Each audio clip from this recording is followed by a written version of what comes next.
We begin with this story. The 10 family members who were gunned down in Embali, Pietermaritzburg, have been laid to rest. Police continue to investigate this and other mass shooting incidents in Kwa-Zulu Natal. eNCA's Nqobile Madlala is at the burial of those family members and joins us now. Nqobile, very good afternoon to you, but no doubt a very sad day for those who had to bury their family members this afternoon. I can tell from the background that you are currently at the cemetery. Give us a sense of the proceedings or the funeral procession that took place today and what police are saying is going to happen going forward, so some form of justice is served to the families affected. Well, at this point, we do know, Rafiwa, that investigations are still continuing. We've heard from the minister that they continue to investigate what is happening. We do know that they have apprehended someone, and we do understand that out of the 4 that is said to have done such, that the one is in hospital and one is already with the police. And of course, we heard that the other one had passed on. But I want to show you what's happening at the cemetery behind me. The 8 of the Memela families have now been laid to rest, as you can see there. They were surrounded by family members, but also surrounded by friends. We've seen young people who have come here to basically bid farewell to the youngest, Usabelo, who was 13 years old.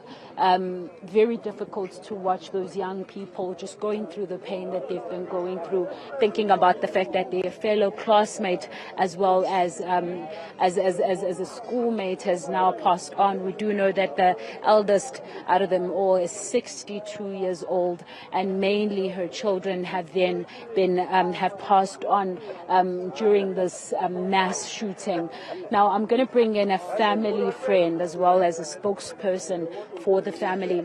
But Siyabonga, we know that it's very difficult for the family, but you finally put everyone to rest. Tell me how everyone's feeling. Good afternoon to you and the viewers. It's hard.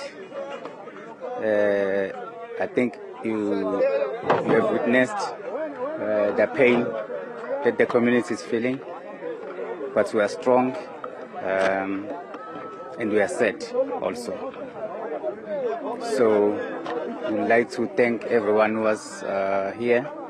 Everyone who supported the family, everyone who was present at the funeral.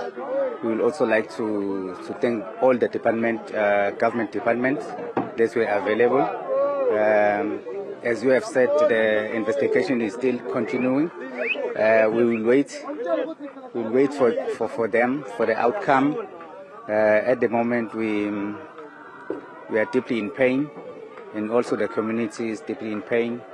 And we also like to thank everyone who supported us. I mean, you say that you would like to see the outcome. What kind of outcome you'd like to see? It's only justice. Yeah, it's only justice. That's what I can say for now. It's only justice.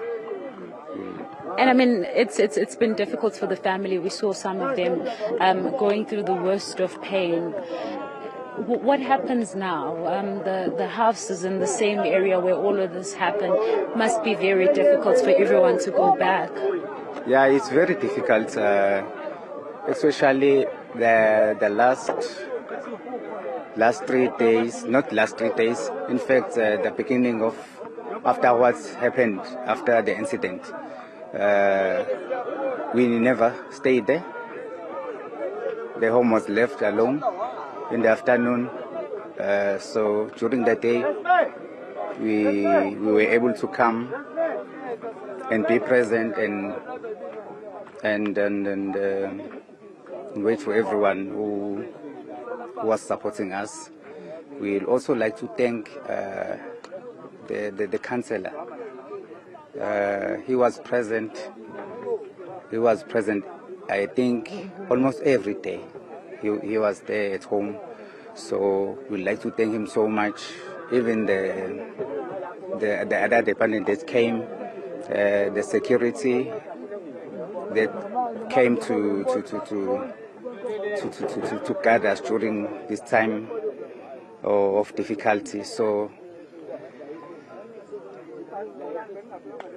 It's very hard because only 4 people that are left there. They are in fear. I am not sure if they gonna be able to stay in the house for now. It's very hurting. Even some of the relatives that came, they were in fear. So some of them, they never slept there. 4 people have been left, and we understand that there is a child also that was hurt. Tell us a bit about the child that was shot as well, but that has survived. The child that was shot and survived, he was Brenda's child, the last born of the 3 that was buried today here. So he is the one who survived the shooting.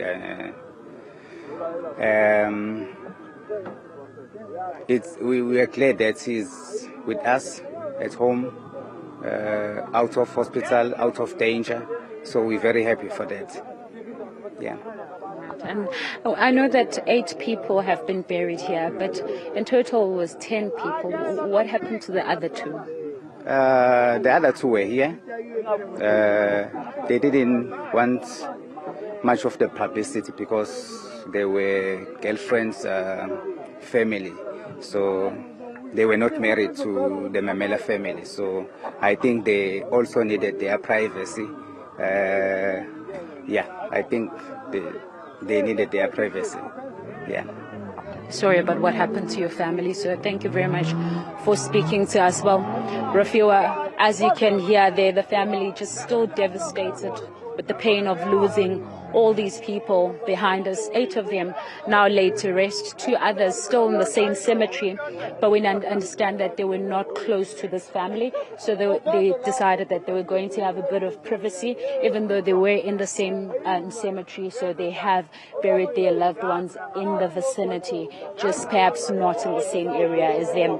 But very difficult indeed, as you can hear, for the family. It's been devastating, but they are seeking justice. That's what they're asking for.